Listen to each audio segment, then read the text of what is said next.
Welcome to your life path. This is episode 6. This one's titled Rebuilding Your Identity After Trauma or Addiction. This episode's for anyone who's overcame the pain, addiction, and trauma and is left wondering, who am I now? Because you're no longer in survival. You filled in the void with all these different things, and now there's a lot of space. And it's a space of creation, right? And so now we start getting into, what do we do next? What's the next step? Today, we're going to talk about that space, what it feels like, why it's necessary, and how to step into the best version of yourself that's been waiting on the other side. During that space, a lot of people refer to it as the dark night of the soul. And what that is a moment in time. It's like a season where you're just emotionally lost. You're questioning your spirituality. And it's almost like a void. And you'll feel lost, right? Alone. But what you don't realize is you're shedding off the old version of yourself so that you can have a rebirth, so that you can become the better version of yourself. But it takes that moment. It takes all that pain, all the trauma, the addictions to get you into a place where you're confronted with a decision. So the dark night of the soul, it's not the end of your path. It's the sacred tunnel you walk through to find your light. Trauma and addiction shape us. They teach us to protect, perform, and survive. And we actually form identities around it, who we had to be to make it through. I call it survival mode. But once you start healing, you're no longer that person. So then you start asking, well, who am I now? And that's when the journey begins, actually. So when you're no longer that version of yourself, you start feeling disoriented because now nothing makes sense. You feel lost, confused. And at that time is when you start noticing that it actually takes all that for you to find who you truly are. When the universe has a funny way of playing things out, because you'll feel disconnection, and it's not random. It's actually divine timing, helping you reshape your destiny. And it takes those moments, like I've said before in the previous podcast, everything happens for a reason. There's divine timing in everything. And whether you want to believe it or not, yours has soul contracts that it makes before entering the earth. And those contracts are meant to help you, one, become the best version of yourself, but it's also helping you heal. What I've been looking into recently is ancestral trauma, or people call it like generational curses or generational trauma, however you want to describe it. But part of the journey of life is healing those emotions and those traumas, not only for you, but for your future family. And that's one of the journeys in life. So for me, I found comfort in the chaos. I went through the pain as a distraction, the drugs, the addiction, the pornography. It was all to suppress the emotions and feelings that I had inside that I didn't want to confront.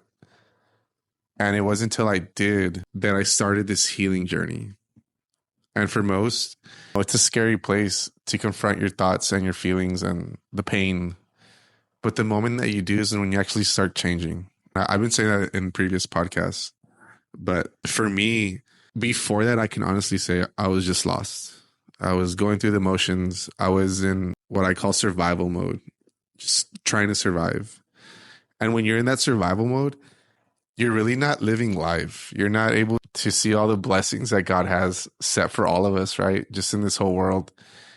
Because you're just so fixated on fixing the next problem, stressing out about the next outcome, or getting anxious. Everything's so tense. You're not at peace. And when you're not at peace, you're not living life.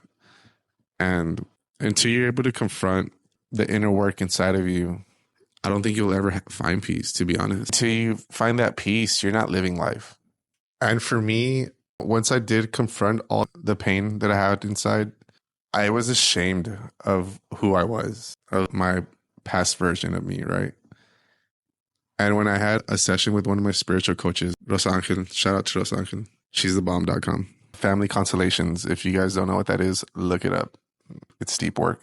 But during one of my sessions, I realized I was so disappointed and ashamed of who I was before that I neglected that person, that I had no love for old Chris. It was just present Chris and future Chris. But past Chris was like back there. He wasn't with me. I didn't carry him. And what I learned from that session is you have to love, right? That's one of the purposes is God says, love your neighbor, love as yourself, right? Love. We have to be love to others and to ourselves and be kind. But when you're searching for that, right? When you're trying to be loved or be love and find love within yourself, then you have to forgive yourself, your old version, because it took that person to get you to where you are right now. Like that person, and you don't realize it till after, but that person went through all the hardships for you to be where you're at right now. And for me, I abandoned that person. I was so ashamed that I just left him in the rear view mirror. I never paid attention to him. I just kept neglecting him. And when I had that session with Rosa Angel, she made me realize, no, Chris, that person is still you. If you want to love you, your present self, and love your future self, you have to love your past self. Because that's the person that took the hardships for you to be able to sit where you're at right now. And in order for you to love your future self and to love in general, you need to love your past self. And that hit me hard. So it was a good lesson for me. When trauma creates false identities, because it'll teach us that we need to earn love, that we're not worthy. You can't trust people. You need to, unless you're achieving something, you're not worthy. And we wear that like armor. And when you start healing, asks you to take all that off. All those limiting beliefs is what I call them. An exercise that I did with my spiritual coach was she told me to write a letter to the old me, the younger me, and to send him with love. And I wrote a long ass letter. The whole point of the exercise is to thank him, show him love, send him off with love, right? And so when I wrote this letter, she says, once you're done writing the letter, I want you to burn it.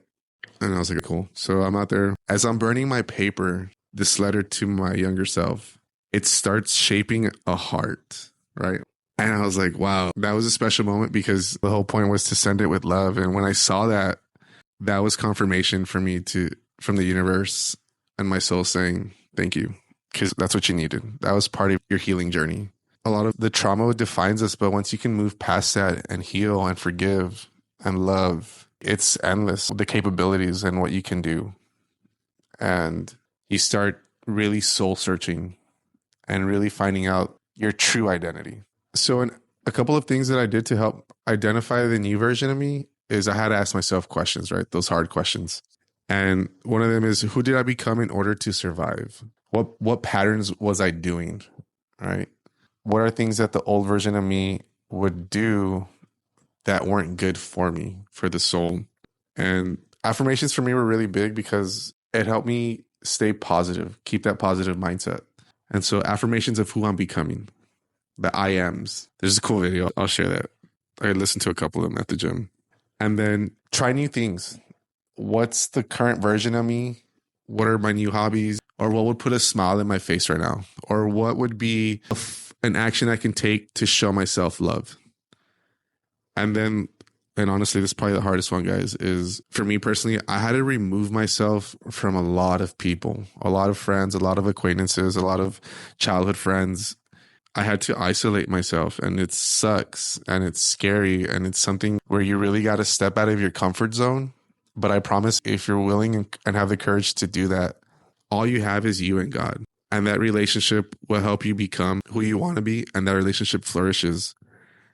And that is where the most healing for me happened, when I was able to remove, and I don't want to say the negativity, but just remove everything so that I can listen to myself, so I can be one and speak to God. And then through that, you will find different people who are like-minded, and you'll start surrounding yourself with more positive influences that share the same morals and values that you do.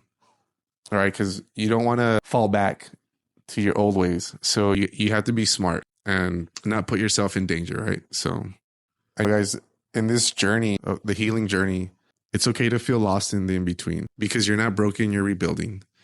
And I read this cool quote. It says, it didn't break you, it built you. Let it make room for who you're meant to be. And that's what the healing journey is all about. It's shedding the old version of you so that the new version of you, the version of you that's always been It's just been waiting there for you to remember you're worthy. And that journey is part of the process. It's divine timing. It's meant to happen, but you have to put in the work. All right, guys. Well, that's it for today. Thank y'all for tuning in. I had a special guest with me. You want to say hi? No. Oh, okay. Don't forget to say hi. Damn, it's a fight!